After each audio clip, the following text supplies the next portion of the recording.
In a response as large and complex as Uganda's, evidence helps us focus on what works for refugees and host communities, not just what we assume works.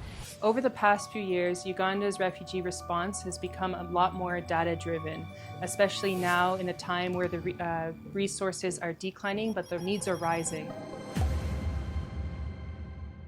I've seen a number of shifts in the kind of needs and demands that people have, but also we have seen a number of shifts in how the response actors are responding and supporting the people of concern. A few years ago, evidence often felt like an add-on. Now actors are increasingly asking for data before making decisions.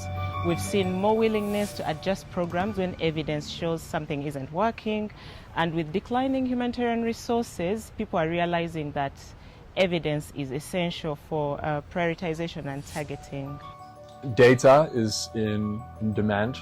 Of course, with the grand bargain a couple of years ago and the consequent need to base any kind of programming decisions on available data has increased this demand for data and evidence. We have used the evidence to shape our programs, to plan for new projects, to plan for different interventions. When partners bring strong evidence to the table, it strengthens coordination, it builds trust, and it helps us advocate for continued support.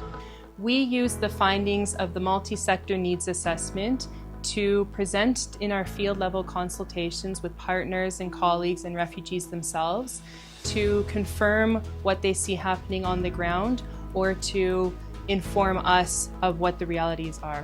We also saw major improvements with WFP and UNHCR where they undertook the vulnerability categorization and prioritization exercise. That evidence reshaped food assistance, ensuring that the most vulnerable refugees received support first, especially in a context of declining resources and uncertain outlook. It was difficult but necessary, and it showed the power of data to guide tough decisions. These agencies have come in to support in terms of data collection, the funding, but also in the technical aspects. Development actors bring stronger systems and sustainability approaches, while humanitarian partners bring speed and operational reach. When these two come together, we see better use of evidence, particularly around self-reliance, livelihoods, and transitions to government leadership. I think the quality of the data in Uganda response is very good. The one issue that we might face is that given the protracted nature of the Uganda response, this has meant that data collections on a multi-sectoral and response-wide level have often been annual. And what we've seen in the last couple of months is that things can change quite rapidly. And so it begs the question, should we monitor the needs and the well-being of refugee and host communities more frequently? We need to continue investing in high-quality data, and we also need to make that data more accessible. Evidence cannot sit in long reports, really. People need clear problem analysis, practical solutions and recommendations, and also space to reflect and apply lessons. In order to strengthen evidence uptake, we need to invest in better data systems, regular multi-sector surveys, capacity building for analysis, more community-level insights, and donor support to fund core evidence functions, not just programs. I think what we can do as information actors is to making sure that analysis and conclusions from analysis are clear, salient, and usable, and to push it into the conversation when INGOs are designing their programs. We all need to be aligned and have an understanding of what the data is telling us, where the priorities are, what the risks may be, and who is going to be left behind.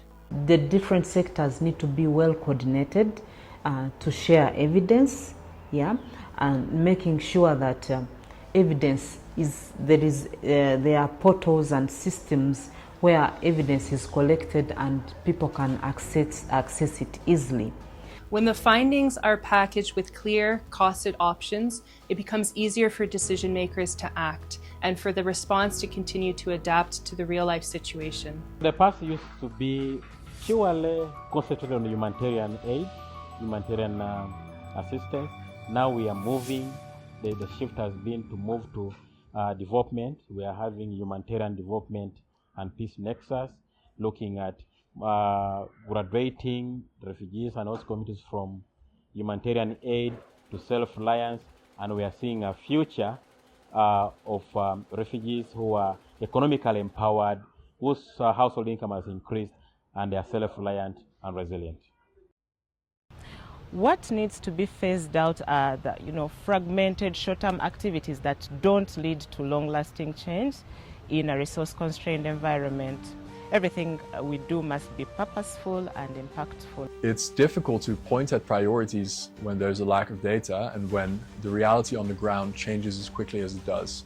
All we can do is to push and to encourage others to continue collecting data, sharing it, most importantly, and ensuring that any kind of programming that you could influence on the basis of evidence, you do so. In order to strengthen the Uganda refugee response overall, I believe that actors should not be afraid to use the data and what the data is telling them.